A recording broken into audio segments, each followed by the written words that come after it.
Hello and welcome to Otterwood Cottage, where we're building a brand new small holding in the heart of the Lincolnshire countryside. I'm Emma and we're delighted to have you along with us.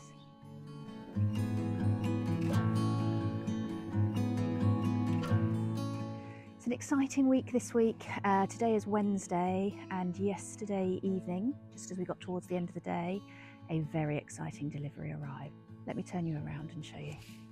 So it may not look like much in its palleted state, but this front pallet is what 1,000 trees, bamboo sticks, plastic rabbit protectors and stakes looks like. If you look in there, there are some of our trees. So we're going to unbox these today, get them out and start thinking about how they're going to get out on the field.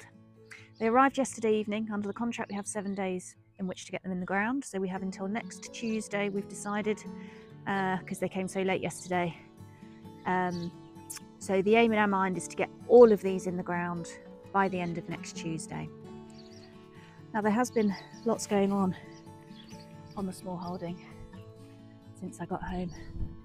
Saturday I came home from work, Saturday lunchtime, having been away, and quite a lot's been going on in that time, but unfortunately not a huge amount of filming. But whilst I do this, I'll just take you back to Saturday afternoon, because I did manage to do a little bit of filming then. So I'll take you back to last Saturday whilst I'm unboxing this. So I've been away for most of the week. Back around lunchtime on Saturday I was away for work, and in that time I minimised just how much was left to do, and I came back with all this optimism that we could very easily get this stuff cleared, and I was absolutely kidding myself. So we've just spent a good amount of time talking through where we've got to. So to show you, you'll remember originally we were moving this huge pile of clay and taking it over there with the intention of creating a berm. I don't know if that's the right term, but that's what we're calling it, a berm, effectively a big pile of clay with which we'll put topsoil on the top of, and we're going to use that to scramble our pumpkins and squashes over. And we had originally thought that all of the clay would go over there, which was another sign of our naivety in doing a job we'd never done before.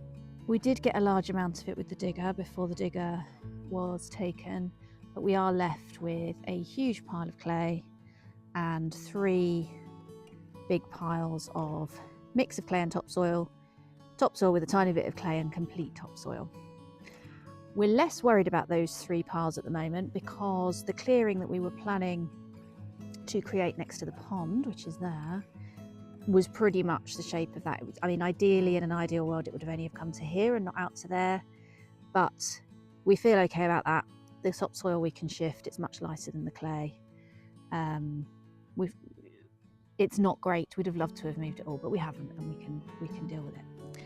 So where we've got to then is we're now without a digger and with these enormous piles to move.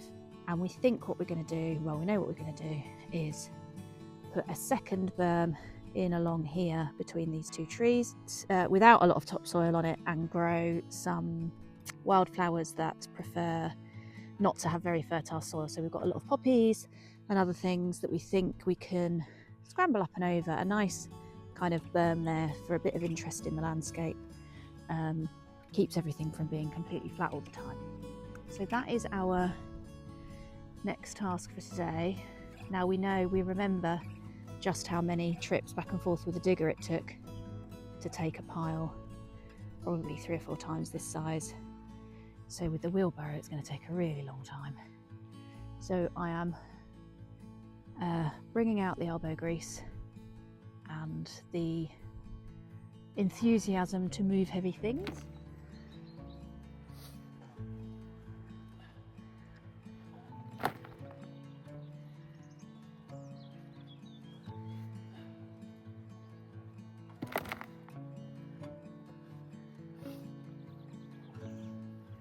quick update on the pond, which is definitely holding water and potentially even slowly filling. So we put this roughneck right at the edge, right at water's edge, and there is now a little bit of water behind it, so it doesn't look like much, but when you think about the surface area, I think it is slowly filling. Given we've not had any rain, that must be from groundwater. But on the plus side, even if it's not filling, because that will happen over time, it is definitely holding water. So that's a win, and the water's lovely and clear. Hello, water. There's the deep bit. So far so good with that.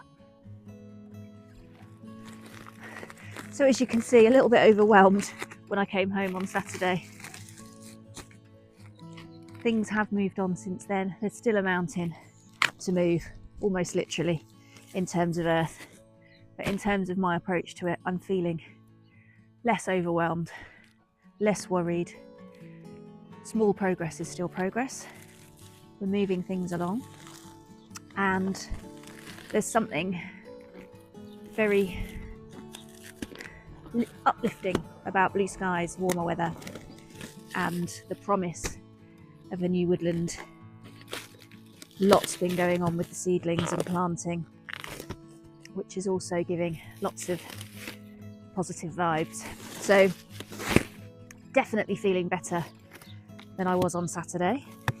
And lots has happened since then, but as I say, not a great deal of filming going on, and the reason for that is that we're both back at work this week, and so we are squeezing bits and pieces in around the working day. So where we've been getting on with things, we've been moving clay and marking out ready for trees, and doing lots of planting and sowing and potting on. All of those things have been going on this week, but they've been happening either really early in the morning before we start work, where frankly we haven't looked or felt like we ought to be on camera, or it's been squeezed short 20-minute bursts at lunchtime, where the time hasn't really been available to get the camera out, film, and also do what we need to do, or it's been in a couple of cases, particularly for Mr. H, after work, where the lighting isn't great, and so it hasn't really been good enough in terms of lighting to be able to film anything useful for you. So things have been happening, but not on camera. Right, I am just about making my way into the top layer of this. We've got 7 days under the contract to get these trees in the ground, so we're going to do as much as we can in the time we have between now and the weekend, and then the weekend will be 2 days of both of us going full pelt with the help, I'm sure, of my mum and Wilkes. So that will be the weekend, and then I'm then back down south, so I'm travelling again. But he's got a couple of days off, so we'll do as much as we can so he's not doing stuff on his own, but we do have that flex. Okay, so first bundle of trees coming out. Looks to be two different types of, don't throw them on the floor, Anna. It looks like there's 2 different types of tree in here. No sign of what they are, but maybe once I break into them it'll tell me. So that's package number 1. Package number 2. There are some labels in there.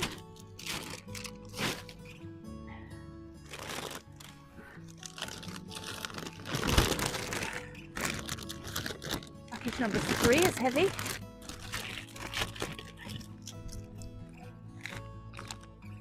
Blackthorn, among other things, I think.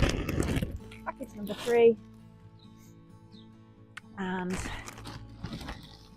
package number 4, and then the rest is all planting aids. So there you go. If you ever wondered what I keep saying 1,000 trees, it's actually 975. Have you ever wondered what almost 1,000 trees look like when they're 1-year-old whips? It's this, 4 bags. Who'd have thought it? Right, I'm going to break into these, see what we've got. I think I need some secateurs. Bear with. Right, I've got a combination of sharp instruments, a very sad looking set of secateurs that really needs cleaning up or replacing. That's pretty shameful actually, how bad they are. Right, let's see. We've got bag number 1.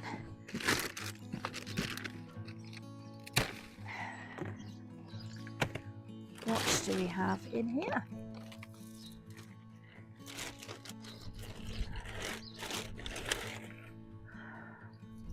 Now, obviously these are all bare root.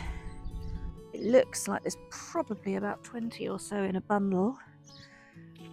And I think these are oak. That one didn't have a label, but I think looking at the leaves that are on them, yes, common oak. So there's 200 of these. Not sticks for doggies. And that whole bag is oak. So that's going to be our 200 oak just in that one bag. And they're all the same. Not a stick otter. Now what I am going to do, you can't see him because he's tucked around here, but this puppy thinks that everything is his to chew on, including bits of plastic apparently. Don't do that, otter. And these are going to be irresistible as an enormous bag of giant dog sticks to play with.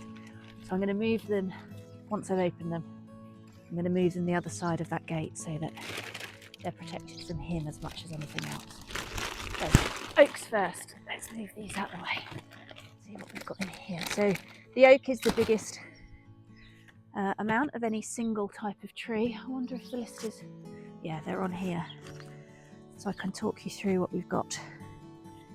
So we have 100 field maple, 100 downy birch, 100 hornbeam, 50 hazel, 50 dogwood, 50 quickthorn, 50 crabapple, 100 aspen, 75 wild cherries, 25 blackthorn, 200 common oak, 25 dog rose and 50 goat willow.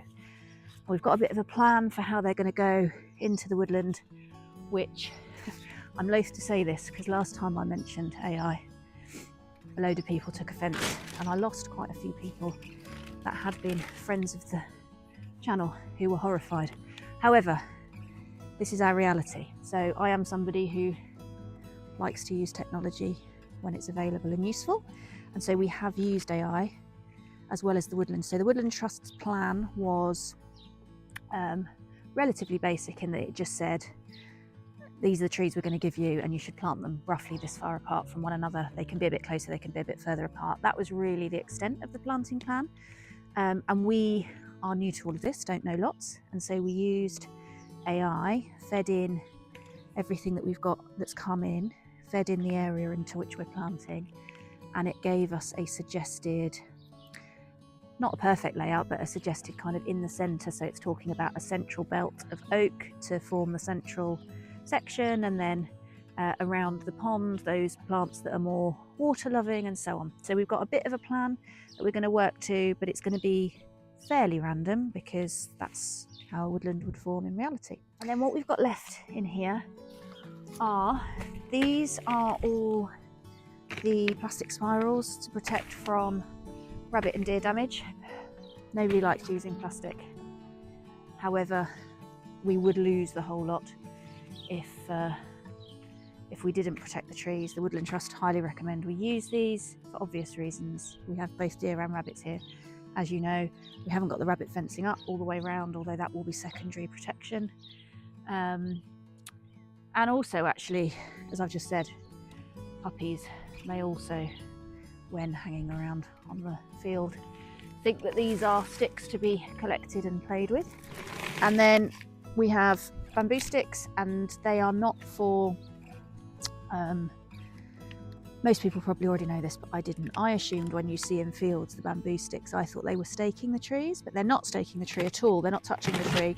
What they're doing is providing the structure that these plastic protectors need, because the trees themselves aren't sturdy enough for the plastic protectors when they're little. Certainly the very little trees aren't. That's what the bamboo sticks are for. Right, that is as much as I have time for this morning. The next couple of things we're going to do is we've got a huge pile of compost that we moved, if you remember, from the hard standing out to the field to get it out of the way so that we could have more stuff delivered, which is coming on Monday, more wood chip, because what we need in our lives right now is another pile of stuff to move by barrow. So we're going to heel in the trees to that big pile of compost, literally just pop them in so that they're protected and not drying out. And then we'll start to bundle them up into groups for planting when we move on to planting stage. But that's for later in the day, so I shall catch up with you then. Quick update on where we're up to. I think I said when I was unboxing that I was going to heel the trees into that pile of compost, the other side of that gate. So that was our original plan, but Mr. H pointed out quite rightly that that effectively would have just been setting out an all-you-can-eat buffet for the rabbits, because we wouldn't be able to protect them. That field is not fully protected yet, and because we're heeling them in their bundles, we wouldn't be able to protect them with the plastic protectors that have come with. So what we've done instead is grab a load of our big planters and filled those with compost and heeled the tree whips into those, so they're just kind of loosely planted in the compost.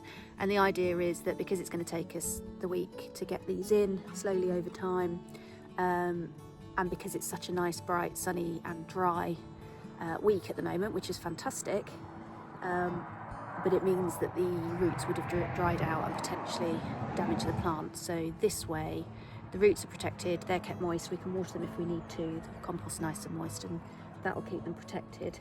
So I whipped out at lunchtime to do that. I've managed to cover myself face and hands in compost, and Otter helped, so he is also covered in compost and is now very tired. So we're going to go and wash up. So here they are, all protected in their planters. Tired pup in the corner, and the oak are over there. So I left you yesterday saying we were going to make a start planting the trees, which are there, and we did go to do that after work and realised that a pretty major part of the order was missing. So the spirals that I showed you that had arrived with the order, there are only 200 of those, and they're for the smaller shrub plants, but the tree guards, the major ones, hadn't arrived. Just an accident. The pallet had been put on the wrong truck, and so it hadn't been delivered. The company have been brilliant.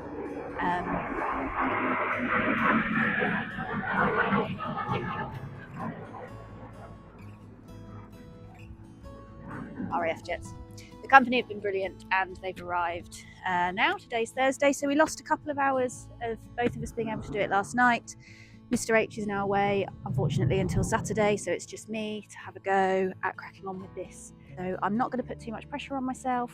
I've got the time I've got the energy I've got, and I'll use what I can to get as many in as I can.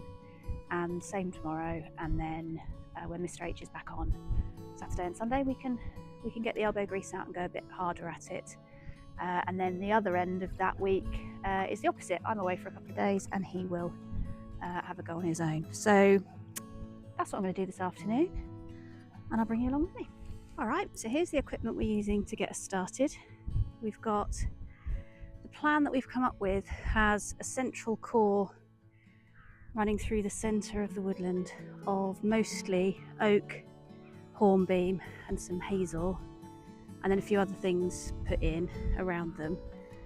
So to start myself off, I've just brought up some oak, some hornbeam and some hazel, and roughly the plan will be, I mean it's fairly random, but 2 oaks to 1 hornbeam, and then every second time I've planted that, 1 hazel, because we've got 200 oaks, 100 hornbeam and 50 hazel to go in this central belt.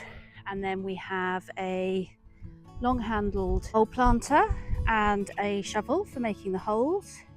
We have the two different types of stake. So for the smaller and larger trees, we have the tree protectors, we have a hammer and a bit of wood to be hammering in the stakes, and we have my trusty measuring plank, which is just shy of 2 meters, which is helping me to measure roughly somewhere between 1.5 to 2 meters between each. And then the last thing I just need to pick up is the other type of tree protector, the spiral ones, which I thought I had up here, but I must have taken back last night. So I'm going to go and grab those. And the last piece of vital equipment is the site inspector, who's going to keep me on my toes.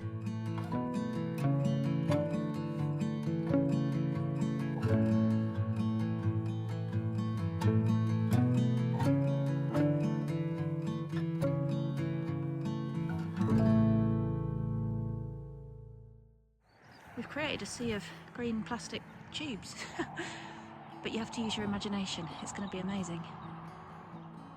There we go. See you tomorrow. It's big push day on the trees today. Saturday morning. We've managed to get in, we think, about 140 that we've managed to squeeze in the time that we could find in the week. You can start to see the clearing nicely marked out now. But it's Saturday morning. There's 3 of us on the case now. The weather is glorious. We're expecting up to 18 degrees today. So the weather's on our side. We're all creamed up. We've all got hats on, and we've got a really good clear run at it. So big push. We'll bring you along with us, and I'll catch you up later.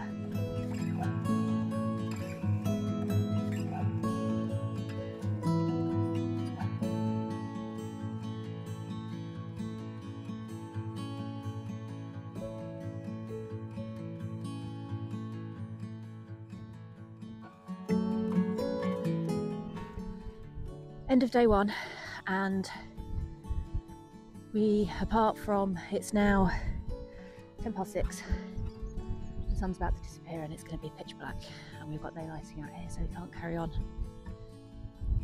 once it gets dark. Ideally by the end of today we needed to have 450 trees in the ground, and we're about 100 short of that. So we've got a total of about 350 in, complete, finished, staked. So I'm feeling a little bit disappointed, despite the fact we've worked really hard, we've got loads done, and I shouldn't be disappointed because it is what it is. But I'm a little bit disappointed, a little bit panicky about being able to get this done within the week that we have to do it, bearing in mind the time we have. But yeah, I'll turn you around and show you what we have achieved. And when you look at it, we have achieved a lot.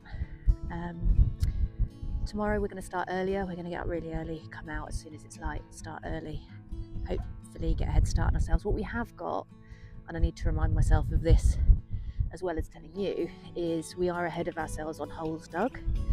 So there's a lot of holes dug ready to plant into, which obviously will save us time tomorrow. So it may be that we can speed things up tomorrow, but let me turn you around and show you. So this whole section is holes dug that we can plant straight into tomorrow, and as you can see, we're really ahead of the game there. Mr. H has just spent a couple of hours doing those, and then you can see the clearing and all of the trees that have gone in, and then where you can just see Mr. H in the distance, he's just finalising staking some of the trees that I've planted behind him, and towards that hedge at the back are another set of holes already dug, ready to plant into, like these ones. So we are ahead of ourselves on holes dug. So I may be panicking unnecessarily. The issue we have is less about the amount of time we have ahead of us and more about the amount of time we actually have available to us within that time. But we've got all day tomorrow. Mr. H is off Monday and Tuesday, and I can help a little bit after work Monday and Tuesday. And then if it isn't finished by then, it is after work stuff, but it will be Mr. H on his own because I'm then away for work for the rest of the week. So I'm going to leave this video here. I'll catch up with you tomorrow, and I'm sure we'll make brilliant progress. See you then. Sunday morning, just gone 7 a.m. sun's just rising and we're out ahead of ourselves from yesterday earlier. It's looking like it's going to be another beautiful day. A bit chillier this morning, but it is early. So we're going to get a head start on ourselves. I'm a little bit less panicked and worried than I was yesterday. We had a good chat last night. We've read the contract again. Because we've healed in all the trees and they're all safe from drying out, we're pretty confident that we have more time than we think we do. We're ahead of ourselves on holes, and if it takes a bit longer and we need next weekend, then that's absolutely fine, because we're doing everything we need to do to make sure the trees survive, and we're meeting the terms of our contract. So we ache everywhere. We're feeling a little bit tired, as you can probably see, but we're cheerful. I've got my morning coffee to come out with me, and we're going to get going. See you later. So we have two types of plant. We've got trees and shrubs, and they've come with slightly different protections. So this is a dogwood, which is a shrub, and they've come with these twirly ones, but the method is pretty much the same that we've been using for planting, which is to pop them in the hole with the roots spread out nicely, and then we're flipping over the plugs that we took out with the bulb cutter, flipping them upside down so the grass hopefully should be killed underneath.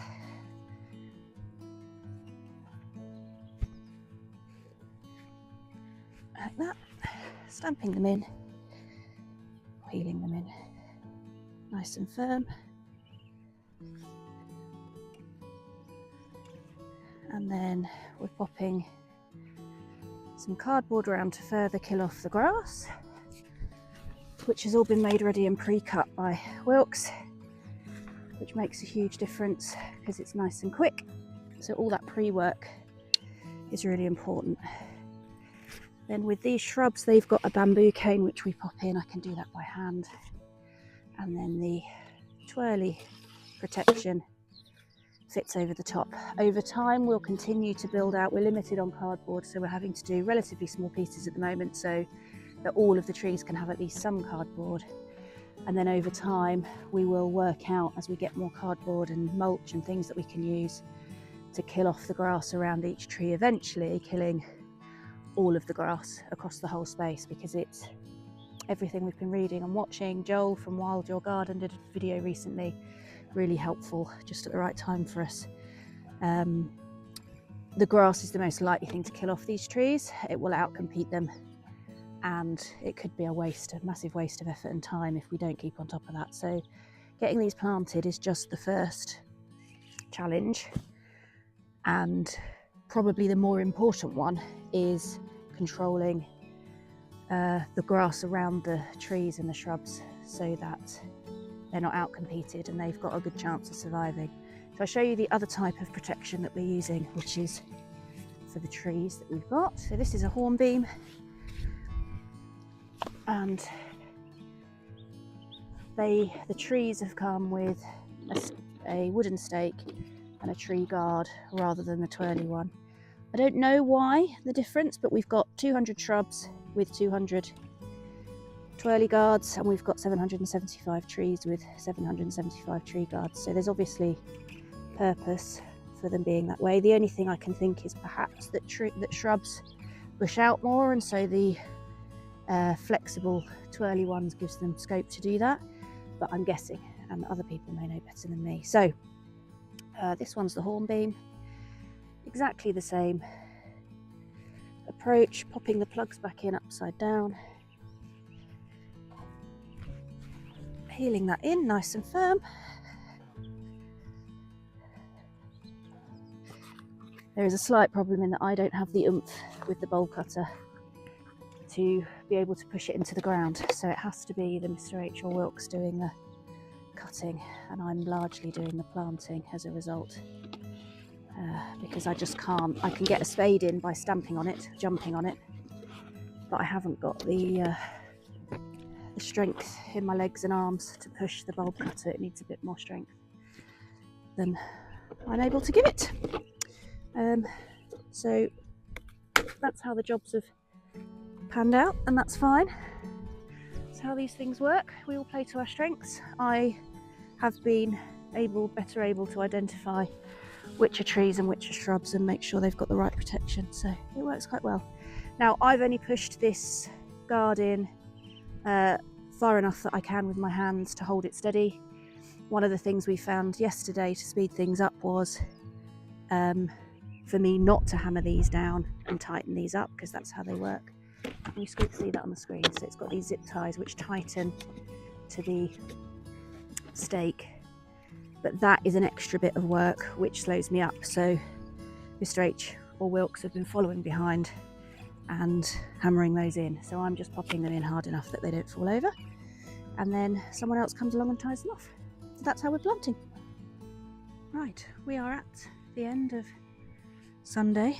The time is about 5:30 and we only got about half an hour of light left, but we've run out of prepared cardboard, so we needed to stop there anyway. Just to situate you, there's the pond. So we've come out all this way to here, and all of this area, and I'll just walk you around. So somehow, miraculously today, we've managed to get over 300 trees into the ground in one day. I really don't know, it's double what we did, just nearly double what we did yesterday, and I don't really know how we've managed it. But that means we are back on track. We've only got about 320 trees left to go in, and Mr. H has got 2 clear days off in which to work on that, and I've got some time before and after work to help him. And we've got Wilkes also helping both days. So we are really on track to get this done to the contract, and honestly, before I thought we would, I thought we were going to have to go over and use next weekend, but I am feeling so much more confident today. I think I went a bit wobbly then, I'm sorry if that made you feel sick. The other thing we've done is had a really good tidy up, so I've just got that wheelbarrow to take back when I finish filming. One of the things that's a little bit of a pain is all of the trees have to be wheeled in and out every time, because we can't risk leaving them in this space without protection on them. So when they're in those bags, I don't know if you can, so they're in bags of compost, and we just can't risk leaving them out here in case the rabbits get to them and kill them. So we're having to kind of ferry them back and forth. Look at that beautiful sky. So I'm going to wrap this video up here, because with all the filming I've been doing, I think it's probably already going to be a pretty long one. So I'm going to sit and edit that this evening, hopefully get this out to you on Sunday night. And then it's a really busy week next week work-wise and getting all of the last trees in, so we may not get a huge amount of filming done. But what I will do is catch you up next weekend and hopefully be showing you the finished product. I'm really proud of us. See you all soon.